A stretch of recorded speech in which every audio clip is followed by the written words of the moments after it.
नंखायनो सोरबा सोरबा दिनैबो हमजानानै दिनै आरो गोदानै सोरबा सोरबा जेलाव थांनो गोनां जादों। एनडिएमएनि सेंग्राफ्रा सोरजों लिंक लाखिनानै दिनै केसखौ फोजोबनांगौ जाखो? बिथांमोनखौ जेब्ला लोगो हमनो थाङो बिथांमोनखौ अफिसाव लोगो मोना। जोङो बुंदों जुदि जोंनि सेंग्राफोरनि केसखौ फोजोबनोब्ला दायथ' लानांगोन। बर्तमान सरकारा सुक्ति खालायना फैदों आरो सुक्तिखारिफ्रानो दिनै गभर्नमेन्ट सालायबाय थादों। 24 आरो 25 2024 आरो 2005 देग्लायनि बाजेट जितु बिटिसिआव जानानै थांदों 18 आरो 19आव बे 18 आरो 19नि बाजेट बे बाजेटनि सायाव आं माखासे रायजो राजाफोरनो माखासे खेंफोरथि होनो सानदों। मानोना दिनै बर्तमान जाय इउपिपिएल सरकार प्रमद बर'नि दैदेननाय सरकारा जिबायदियै गोबां रोखोमनि डेभेलप जादों बा गोबां खामानि मावदों होननानै बिथांमोना जिबायदि खोथा बुंदों नाथाय बिथांमोना बे नंखाय। मानोना बिथांमोना बिटिसिआव जेरैबायदि उन्नयन खालामनांगौमोन जेरैबायदियै जौगाहोनांगौमोन बेबायदि बिथांमोना मावनो हायाखै। मानोना नैबे बाजेटआनो फोरमायगोन थांनाय बोसोरनि 2023 आरो 2024 मायथाइनि जितु बोसोरारि जितु रां बावजा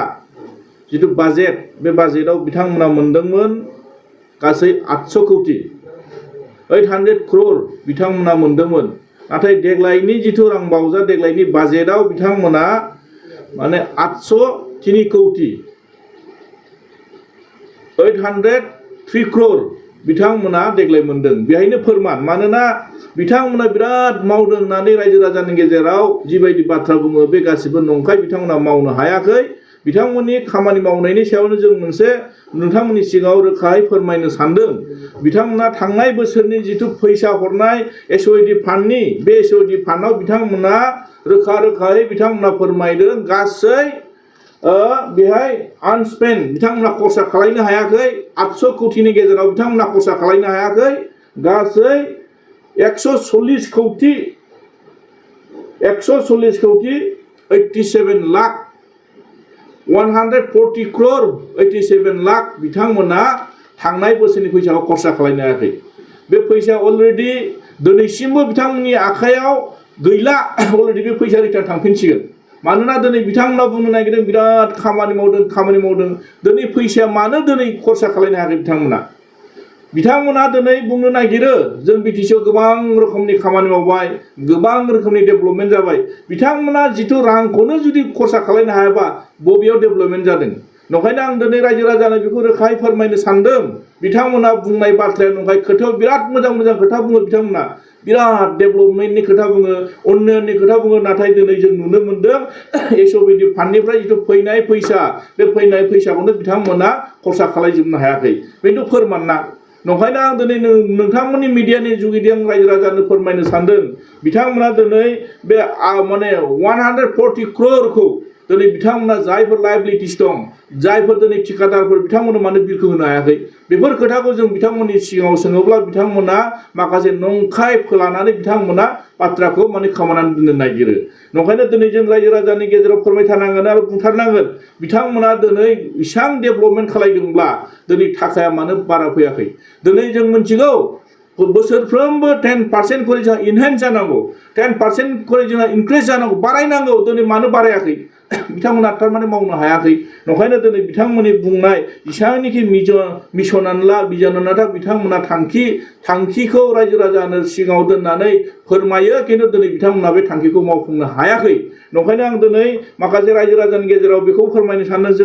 जों अपोजिसन जानानै माखासे रायजोनि गोसोनि साननाय बाथ्राफोरखौ जों फोरमायदों जों सोंदों रायजो राजाफोरनि खोथाफोरखौ जों बुंदों आरो बेखौ बिथांमोना दिनै बुंनो नागिरो गासैबो खामानि मावजोबनाय खोथा बुङो। दिनै नंखाय खोथा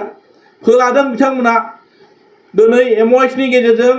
1500 कौटि थाखा फैनाय बेखौ दिनैसिमबो बिथांमोना थाइसेबो थाखा लाबोनो हायाखै। दिनै मात्र बिथांमोना जोंनो हिसाब होदों। जों सोंदोंमोन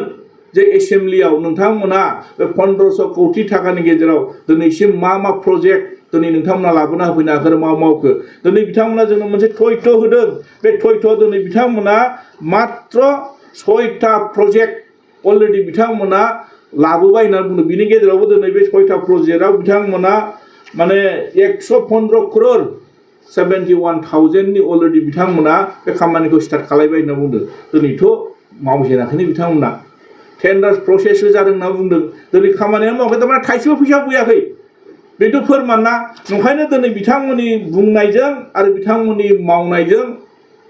मोनसेबो गोरोबा थगायजोबनानै बिथांमोना जोंखौ थगायना दोननो नागिरदों दिनै जों सोंदों बिथांमोननि गेजेराव आरो जों सोंबावदों बुंदों बिथांमोनखौ नोंथांमोना जे बिराद गिदिर गिदिर खोथानि बुङो बाथ्रा बुंबाय थादों दिनै जोङो नुनो मोनदों जे बर्तमान बिटिसिआव जि अबस्था जि थासारियाव दिनै नुनो मोनदों जोंनि जायफोर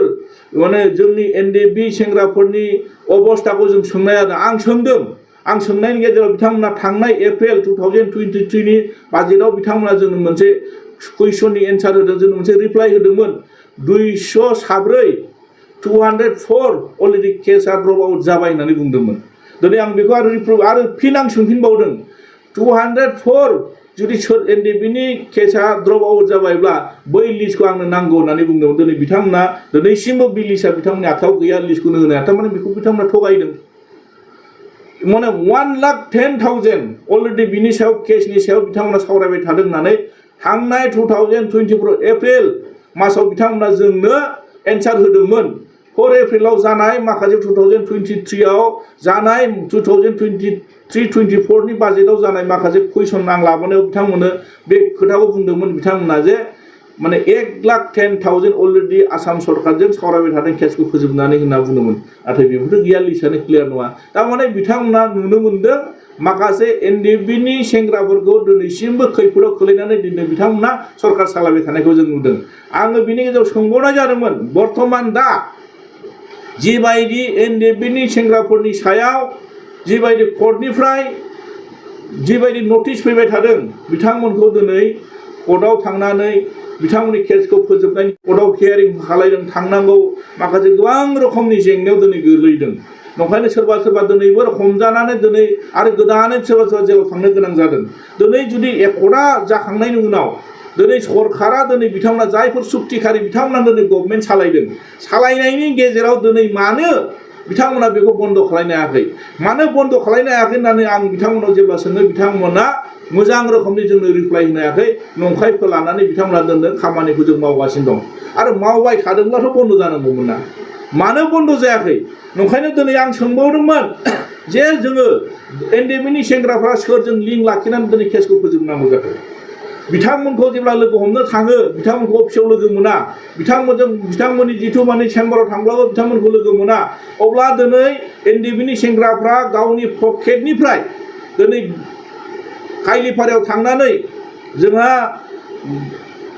आसामनि माखासे एडिजि बिथांखौ लोगो हमनानै दिनै केसखौ माने हिरेननाथ बिथांखौ दिनै थांनानै केसखौ फोजोबना लानो थाखाय बिथांमोना बाथ्रा बुंदों बिदिनो जायाना जोङो बुंदों जुदि जोंनि सेंग्राफोरनि केसखौ फोजोबनोब्ला दायित्व लानांगोन बर्तमान सरकारा सुक्ति खालामना फैदों सुक्तिखारिफ्रानो दिनै गभर्नमेन्ट सालायबाय थादों सोरबा एनडिएफबिनि केडारनो सोरबा नायस्रां मोनो सोरबा अखादै मोनो सोरबा दानस्रां मोनो दायित्व होदों आं मोजां मोनदों खिन्थु दिनै बे होननानै दिनै बिथांमोननो दायित्व होनानै फोजोबना दोनबाथ' जानाय नङाना मानोना दिनै पाब्लिक प्रसिकिउटर सासे होनांगोन बेहाय बिथाङा दिनै पाब्लिक सासेजों मोजां लिंक लाखिनानै बे केसखौ फोजोबनायनि दायित्वखौ दिनै जों बै मानसिजों लिंक लाखिलायबासो जोङो मोनसे हाइ लेभेल कमिटि दानानै पलिटिकेलि जितु बे सिस्टेमनि गेजेराव बर्तमान गभर्नमेन्ट सालायबाय थानाय इउपिपिएल सरकार सालायबाय थानाय बिथांमोनाथ' सुक्ति खालामना फैनाय लिडारफ्रानो दिनैहाय ज' जाना दंना नंखायनो दिनै नुदों बिथांमोना मोनसेबो मोजां खामानि मावनो हायाखै थगायनानै माखासे बिटिसिनि जिथु मोननाय थाखा फैसा बिथांमोना जिबायदि धरनाव उन्नयन जिबायदि धरनाव उन्नति खालामनांगौ दिनै मोनसेबो रोखोमै बिथांमोना खामानि मावनो हायाखै आरो जों सोंबावनाय जादोंमोन बर्तमान बिटिसिनि जि रोखोमाव दिनै हा हुनि जेंनाखौ लानानै जों सोंनाय जादों जे बिटिसिआव गोबां रोखोमाव जों सार्कल अफिसाव थाङोब्ला मण्डल कानुनगो बिथांमोनजों सावरायोब्ला सामायन' नोंनो लेन्ड हल्डिं सार्टिफिकेट दिहुननो थांब्लाबो जों फैसा होनांगौ जायो दिनै बिथांमोननो दिनै सरकारा सेलारि होनानै बिथांमोननो दिनै माखासे सिस्टेमाव दिनै बिथांमोनखौ खामानि मावनो थाखाय दिनै दायित्व होनायावबो दिनै जोङो माखासे अफिसियेलि जोंनो माखासे डकुमेन्टस नांगौ जायोब्ला फिसा सिस्टेमाव दिनै थांनानै जोङो बिथांमोननो खामानि मावनो थांनायावनो जुदि रां होनानै दिनै जों थांनांगौब्ला दिनै सरकारा मा खालामबाय थादों होननानै आं सोंनाय जादोंमोन आरो जि धरनाव जोङो बिटिसि 6 सिडिउलनि सिङाव थानाय हिसाबै बे हायानो जोंनि बिनि थाखायनो जों आन्दोलन खालायदों बे हाखौनो जोंनो नांगौ होननानै दिनै आन्दोलन खालायदोंब्ला दिनै जि धरनाव बिथांमोना प्रिमियाम होदों बे प्रिमियामखौ बेस खालामनानै सोरबाफोर गावनि नामजारि खालामनो थाङोब्ला रावबो हाखौ माने दिनै नामजारि खालामनो हाया